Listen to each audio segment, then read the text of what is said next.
There it is, the most adorable puppy you've ever seen. You want that puppy.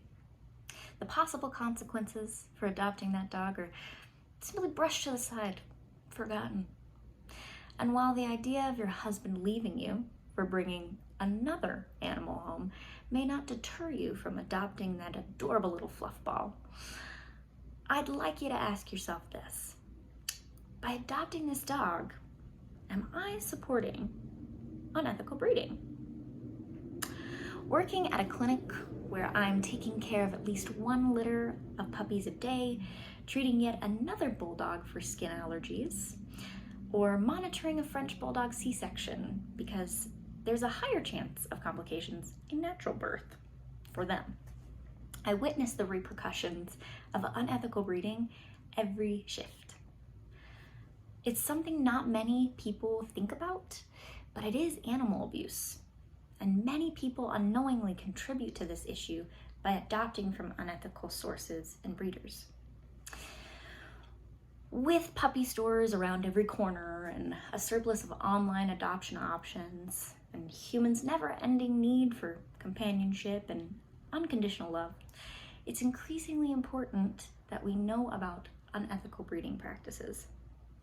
As adopters, it is vital that we take the time to properly research where and who we are adopting from to prevent the support of puppy mills and backyard breeding, as well as their devastating effects. Today, I'll be discussing where not to adopt from, the effects of these irresponsible breeders, how to find reputable breeders, and how to be a responsible adopter. So why is it important that I adopt from a reputable breeder? Why shouldn't I just go to a puppy store or adopt from one of those people selling puppies in the Shields parking lot?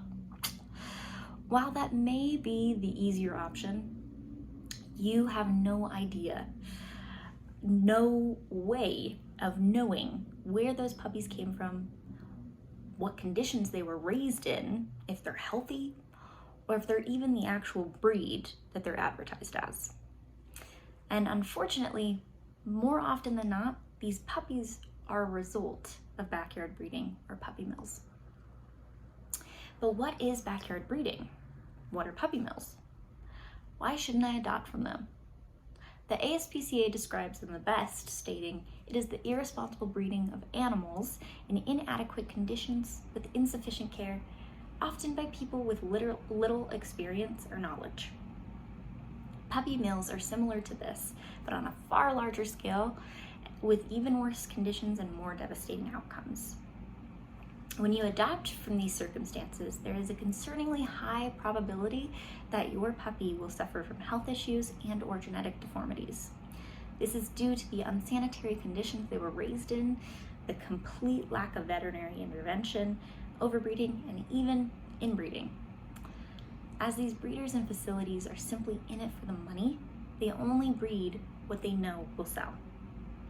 The sad truth is that us humans aren't the only ones with beauty standards. Animals have them too.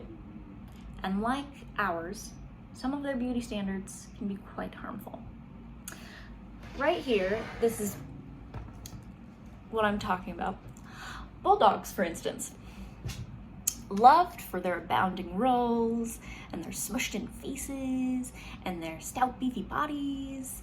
Unfortunately, all of these desired traits are typically followed by health issues. This conformation can cause brachycephalic obstructive airway syndrome, which is what is right here, with a high predisposition to a range of disorders intrinsically related to this conformation, including respiratory disease, eye disease, dystocia, spinal disease, or even exercise intolerance, and even heat stroke. These inherited health issues have become so problematic that some countries, such as Norway, have completely banned the breeding of bulldogs, along with Cavalier King Charles Spaniels, as they often are born with brains that are too big for their skulls. It's really sad. Continuously breeding for specific looks can also result in abnormalities in genetic composition and behavior. For example, many people desire the Merle coat, found in many breeds like the Australian Shepherd. They tried to cross two merles with each other, hoping for an all-merle litter. And while they do get the merle coat, each puppy also has a much higher chance of developing eye and ear issues, causing blindness and or deafness. To get desired results, irresponsible breeders will use any dog, no matter what health issues or behavioral issues may be present, so long as they have the favored characteristic, even if this means inbreeding. This can have negative consequences for the health and well-being of dogs by increasing the likelihood of passing on undesirable traits, including genetic disorders, to the next generation, while ignoring the breed's original functioning trait or working abilities.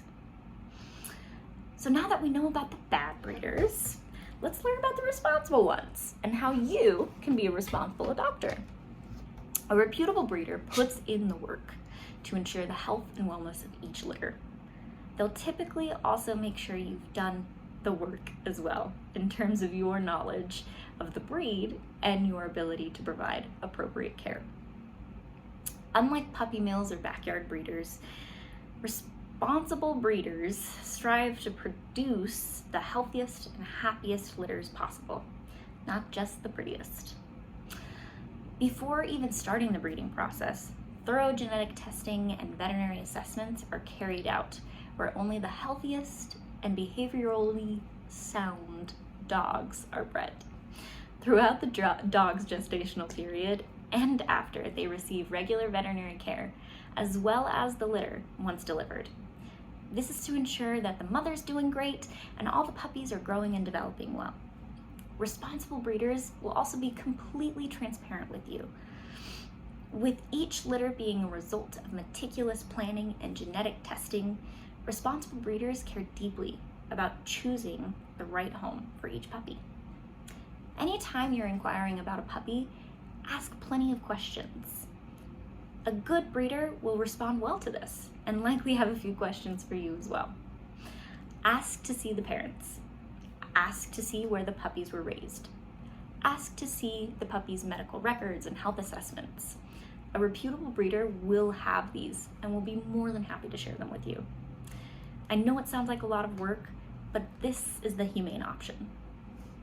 When you adopt from a puppy store, puppy mill, or backyard breeder, you are actively supporting an inhumane and calamitous industry with disastrous effects.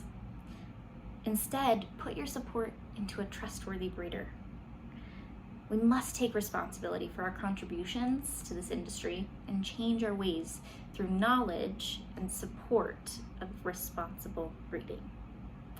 The relentless and irresponsible breeding of innocent creatures must end. The only way to fight against these devastating practices and prevent further harm to these innocent animals is to stop providing business.